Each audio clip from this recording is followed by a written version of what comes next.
Já passou da hora do impeachment do Lula passar a ser pauta diária no Congresso. A sequência de escândalos que tem acontecido num espaço tão curto de tempo, que eu acredito inclusive que é uma estratégia desse governo, que assim não dá tempo de que cada escândalo seja devidamente debatido, aprofundado, investigado, já é mais do que o bastante para dar um basta, um chega.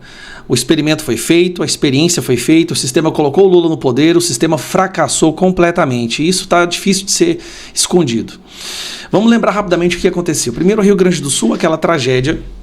E aí ele usando o Rio Grande do Sul para fazer uma licitação para compra de arroz, claramente com o intuito de desviar dinheiro público, com empresas que não tinham a menor possibilidade de fazer parte da licitação. E aí veio esse escândalo que daí demitiu o Nery Geller, depois demitiu o outro lá que era o diretor das licitações, do Conab. E esse escândalo por si só, se fosse no governo Bolsonaro, já estaria uma CPI instaurada e já estaria sendo feito o trabalho para pedir o impeachment do governo. Mas como é do governo Lula, as pessoas...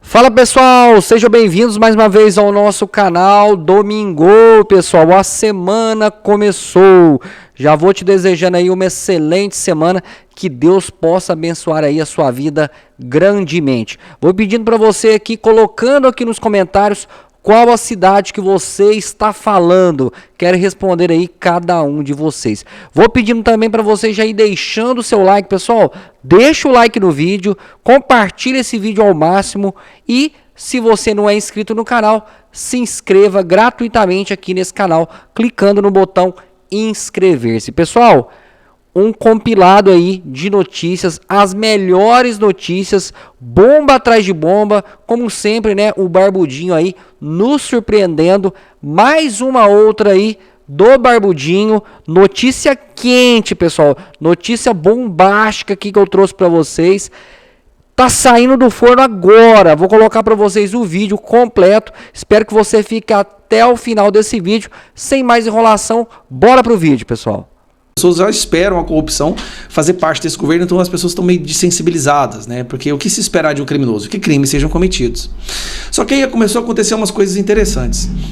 Durante a crise do Rio Grande do Sul, a inépcia, o descaso, a incompetência do governo em não ajudar o estado do Rio Grande do Sul e ao invés disso, usar a tragédia como instrumento para roubar dinheiro público, o Lula decidiu pegar o Paulo Pimenta, que era então o ministro da SECOM dele, né, da comunicação, e rapidamente retirou o ministro e jogou ele lá no Rio Grande do Sul, como se estivesse tentando esconder o ministro.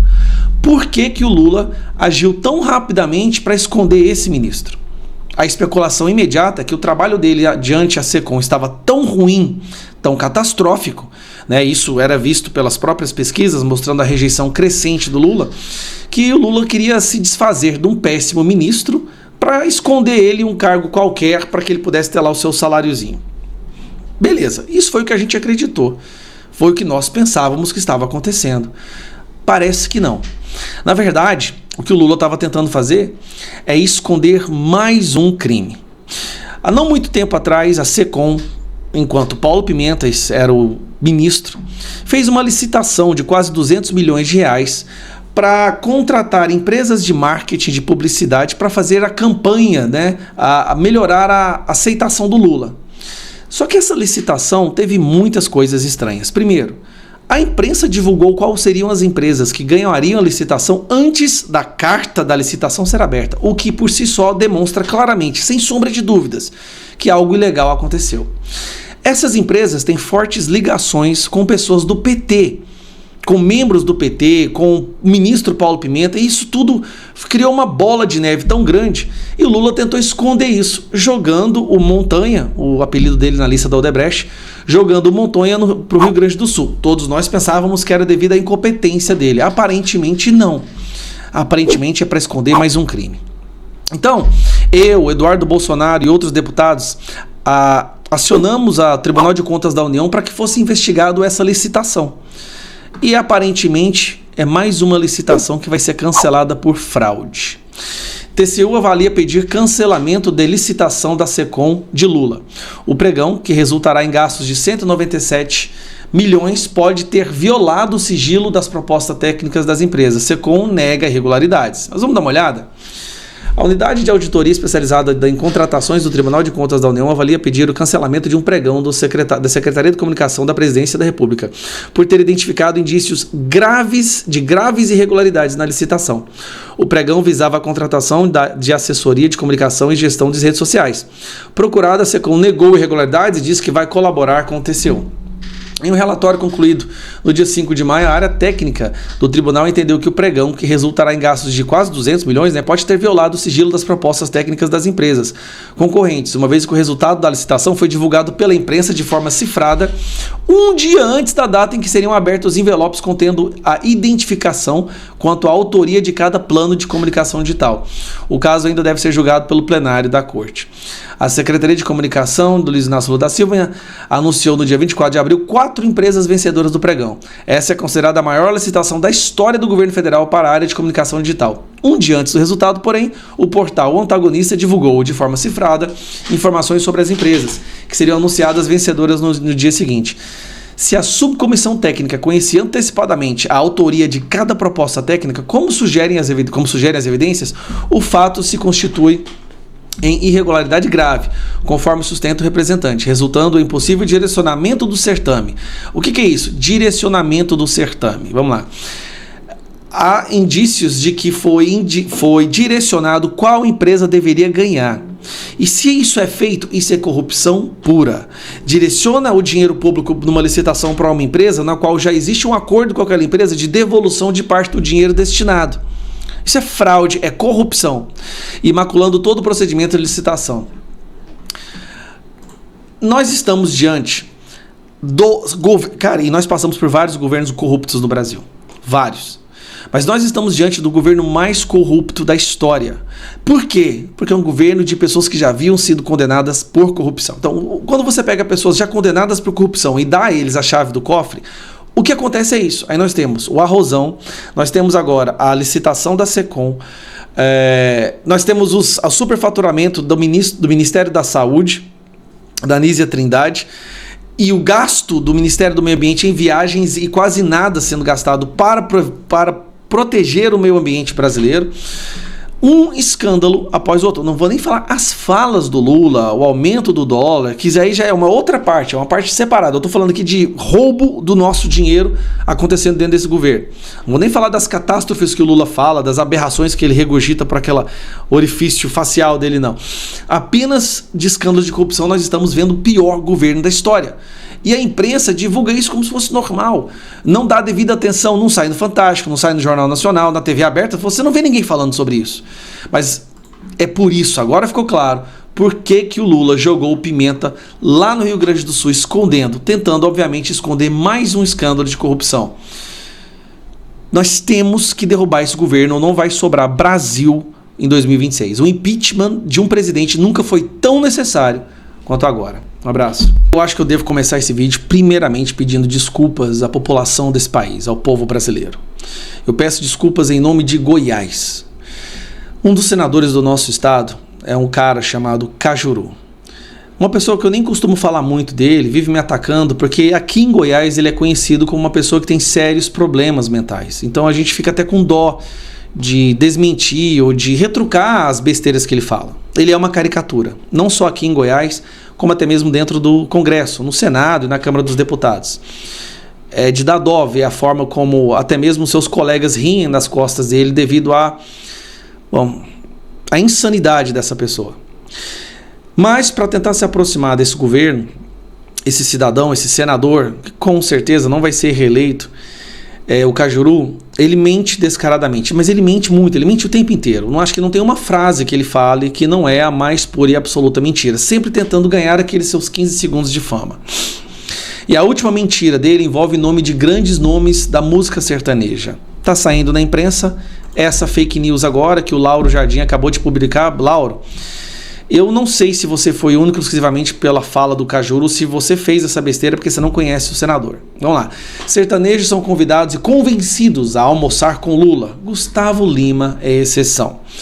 E aqui fala que o Cajuru E mais uma vez eu peço desculpas, porque ele é um senador de Goiás, o pior senador do Brasil hoje é do meu estado, mas em breve isso vai mudar, tá? Abriu diálogos com cantores sertanejos para um almoço de relacionamento com Lula. Aí, olha só, o senador está em linha direta com Leonardo, que convenceu as duplas Bruno e Marrone, Chitãozinho e Chororó, além de Eduardo Costa. Gustavo Lima, bolsonarista até a medula, segue resistente à proposta. Vamos lá. Eu conversei com algumas pessoas do mundo sertanejo agora, e eu posso falar para você com a mais absoluta convicção de que isso é mentira. Mentira do começo ao fim, não existe um traço sobre isso que seja verdade. Inclusive, neste momento, enquanto eu gravo esse vídeo, Chitãozinho e Chororó estão emitindo uma nota de repúdio. Estas pessoas jamais apareceriam no mesmo ambiente, no mesmo evento com Lula. Jamais. São pessoas honradas, são pessoas decentes, honestas, que jamais se disporiam a estar presentes no ambiente com um corrupto, um ladrão que deveria estar condenado. Os cantores da música sertaneja são bem diferentes dessa lacrosfera que vive de Lei Rouanet e fazem tudo por dinheiro público. São pessoas talentosas que sobrevivem com o próprio suor do próprio trabalho. Eu posso garantir para vocês que isso é fake news. Eu sou de Goiás, eu conheço pessoas de dentro do mundo da indústria da música sertaneja e eu fico impressionado. Aqui, a parte que me impressionou é como que um jornalista como Lauro Jardim caiu nessa mentira grotesca do Cajuru. Assim, eu sei que são poucos jornalistas em Goiás que dão crédito ao que o Cajuru fala. Cajuru nem é convidado a falar aqui em Goiás, mas porque todos sabem que ele não fala nada que seja verdade. E aí o Lauro Jardim caiu nessa mentira. Desculpa, Lauro, mas assim, fazer uma matéria por causa de uma fala do Cajuru é de uma ingenuidade, assim, tremenda, cara. Que nem jornalista iniciante em Goiás cairia, e você soltou essa mentira. Ainda, mesmo essa mentira, só de colocar o nome dessas pessoas junto a uma fala do Lula, a um possível encontro com o Lula, já é uma queimação para eles no mundo do sertanejo. Tá, isso aqui, você deveria pedir desculpas a esses cantores. Com certeza você não ligou para esses cantores para perguntar se isso era verdade ou não, porque se tivesse entrado em contato com os cantores, você não teria feito a besteira de gravar uma fake news como essa. Sério, cara. Você tá achando que Leonardo, Bruno e Marrone, Chitãozinho e Chororó, Eduardo Costa encontrariam com Lula porque o Cajuru te disse? Pelo amor de Deus, cara, cair no papo do Cajuru, isso é amadorismo demais, mas é demais. Cara, você tá no O Globo, você é um jornalista do O Globo e vai ouvir Cajuru. Aí é complicado, meu irmão. Aí é muito complicado. Então, para mim, quem foi a grande estrela da semana? Por quê? Porque está acontecendo em Portugal, meu querido Portugal, minha terrinha também, onde eu espero estar em breve, está acontecendo a micareta do Gilmar Mendes, o famoso Gilmar Palusa, com todo mundo que manda no Brasil fazendo um baita lobby internacional. E neste cenário, o jornalista destemido, de quem eu sou fã, me tornei amigo e sou admirador enorme, português Sérgio Tavares, foi lá e encarou o Gilmar Mendes. Não só encarou o Gilmar Mendes, como perguntou a ele sobre a carta a intimação que o Alexandre de Moraes recebeu do Chris Smith. E o Gilmar Mendes quase cagou nas calças. Morreu de medo. Ficou completamente desconcertado. O Gilmar Machão, que fala bonito na tribuna quando está lá cercado no STF, foi interpelado, ficou todo, não sei, não estou sabendo de nada não, não sei o que aconteceu. Deixa eu botar um vídeo aqui para vocês, se vocês não assistiram, é um vídeo bem curtinho. A Guiara Branco aqui falou em recuperar a confiança no Poder Judicial. Aqui em Portugal têm chegado relatos de alguma contestação ao STF, desde as eleições. Que comentário faz à intimação que o Congresso norte-americano fez a Alexandre de Moraes sobre possíveis ataques? A cara de desprezo, a cara de desprezo. Isso é uma cara de bunda. Possíveis ataques e violações aos direitos dos brasileiros? Não conheço nenhuma intimação do Congresso... Chris Smith. Não tenho nenhum conhecimento de intimação. E o Congresso Nacional americano não tem nenhum direito de fazer intimação a parlamentares. Parlamentares? Alexandre de Moraes é parlamentar. Eu sei que vocês se acham parlamentares. Eu sei que vocês acham que vocês são parlamentares, mas vocês não são, tá? Só pra... Brasileiros, isso. Mas o Gilmar teve conhecimento do repórter português que ficou preso em Guarulhos e foi interrogado por questões políticas? Eu vi... Sérgio Tavares. Eu vi uma notícia de que havia irregularidade na entrada e que teria... Não foram comprovados. Mas acha normal um repórter português ser interrogado sobre o 8 de janeiro, Flávio Dino, sobre questões políticas, sobre urnas? Não conheço detalhes. Mas acha que um brasileiro... Não conhece detalhes, ele não sabe de nada. Parece até o Lula, não conheço, não vi, foi preso por um ministro do STF, do meu amigo. Um país como o Brasil deve fazer isso a um repórter português? Gilmar, está a vestir a pergunta, é que esse repórter português era eu. Oi? Oi? É que o repórter português ficou preso, era eu, Gilmar.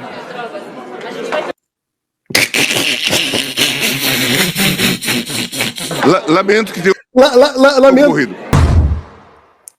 Deixa eu botar. Ô Sérgio Tavares, você, muito obrigado por esse momento tão divertido na minha semana.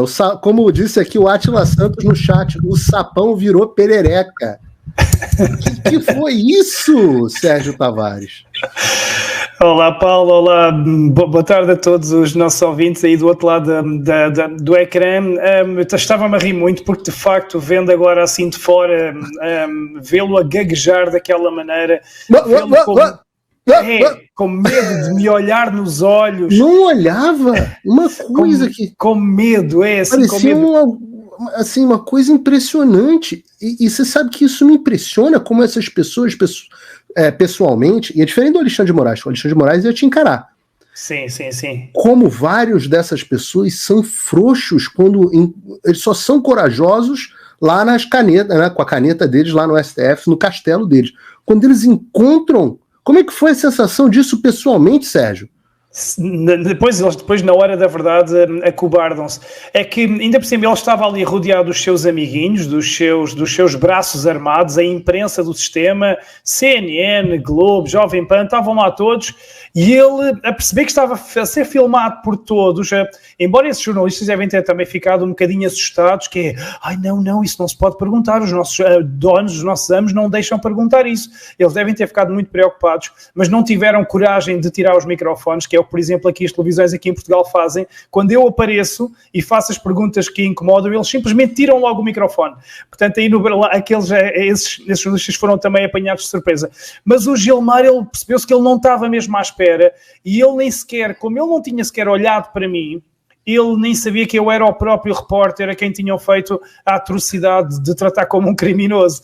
E quando ele descobriu, ainda ficou a gaguejar mais. Oi? Oi? Epá, a sério... Aquilo deu-me uma vontade de rir. Sabes que aquilo deu muita confusão, porque eu depois vieram pessoas da organização pedir contas, a pedir satisfações de mim. Tivemos até ânimos exaltados, porque a dizerem que eu não tinha respeitado os meus colegas de profissão e que eu só podia fazer uma pergunta. Obviamente eu respondi, e houve ânimos exaltados porque eu respondi e tirei-os do sério, porque eu disse, não, eu tinha que fazer as perguntas que eu quisesse, porque ele não estava a respondê-las, ele não sabia responder a nada. A partir daí eu tenho que insistir nas perguntas. Não, mas você tem que respeitar os colegas, não. Eu tenho que respeitar, vocês é que tinham que me respeitar a mim quando eu fui, porque a organização lá era quase toda brasileira. Isto foi cá em Portugal. Quem foram essas pessoas?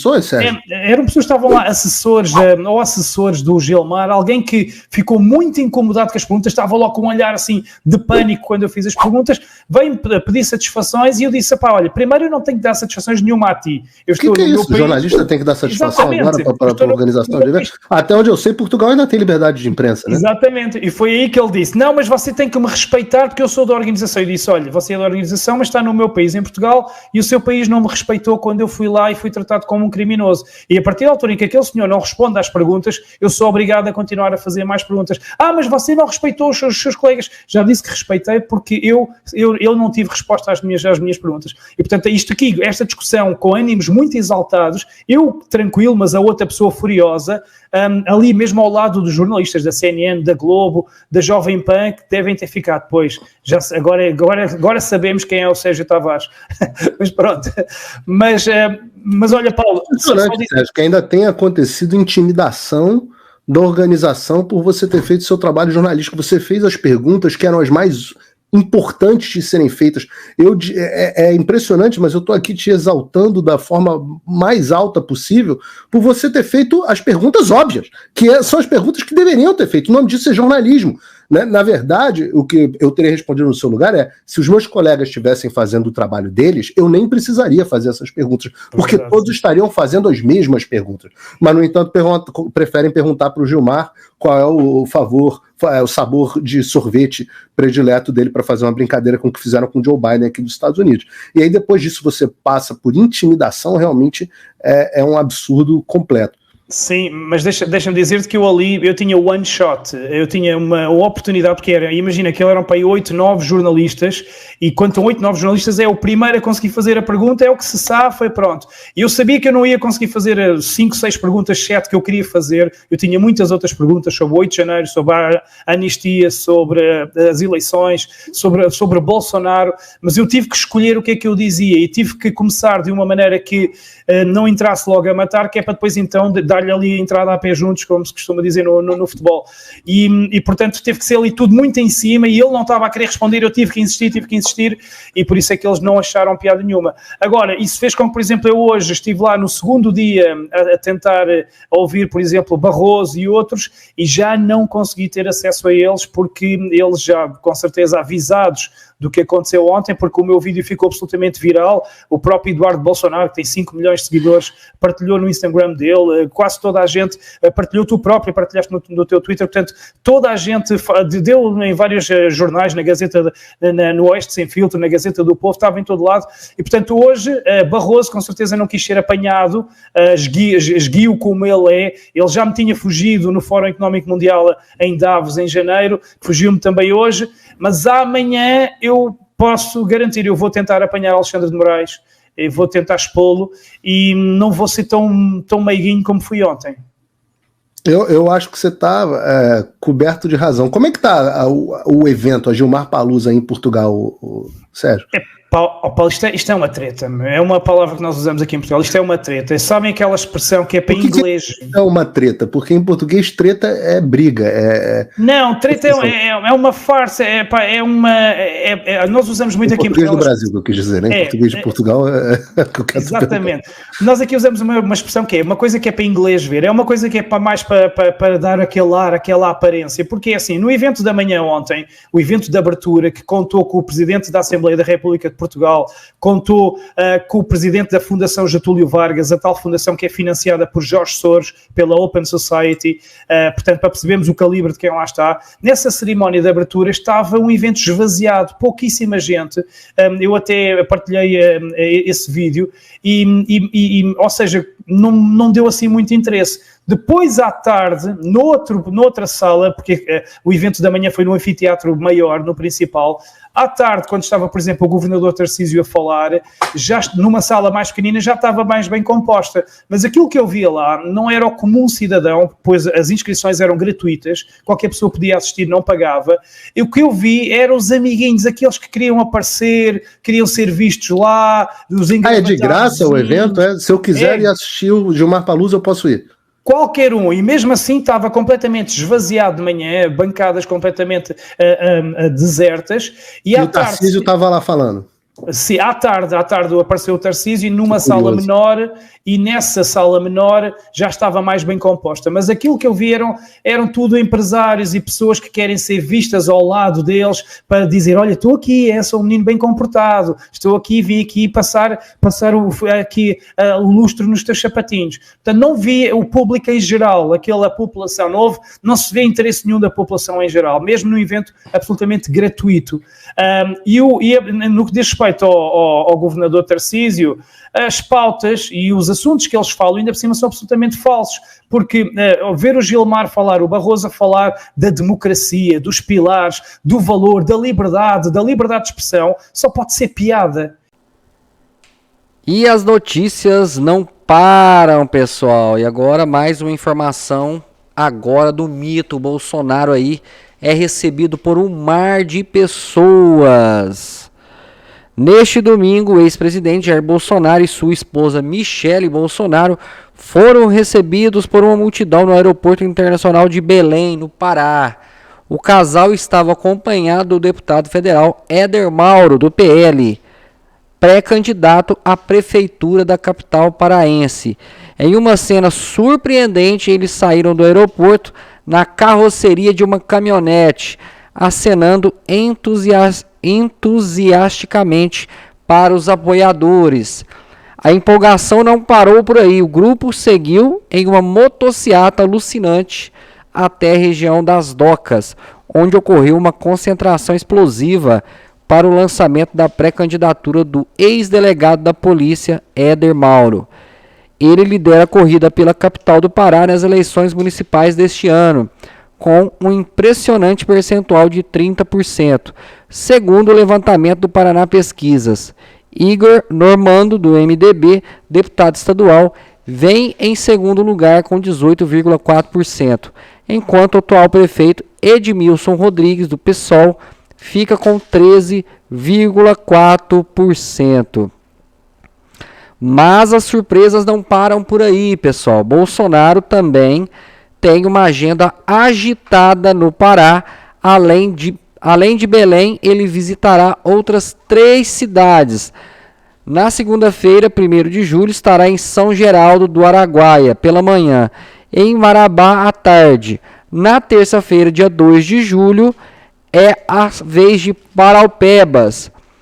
Uma visita relâmpago, mas que promete deixar sua marca no estado. Pessoal, tá aí, Bolsonaro aí, segue viajando com a sua agenda alucinante, fazendo o máximo aí de prefeitos, vereadores, né? Ele que está empenhado na política. Bolsonaro está mais vivo do que nunca, pessoal. Ao contrário aí do Barbudinho, que não consegue sair para tomar um café numa padaria, que a galera pega no pé. Bolsonaro não, aclamado e recebido por todos, querido por todos, né? Deixou o seu legado aí pela sua simpatia e simplicidade com todos aí os eleitores. Pessoal, vai colocando aqui nos comentários de qual cidade que você está falando. Coloque aqui neste domingão em qual cidade que você está, o que você está fazendo agora.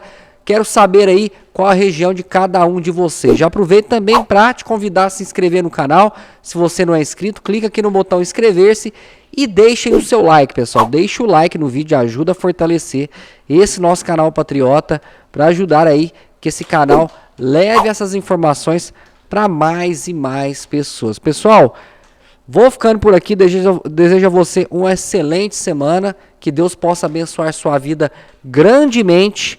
Um forte abraço e te espero mais tarde, hoje ainda, no próximo vídeo.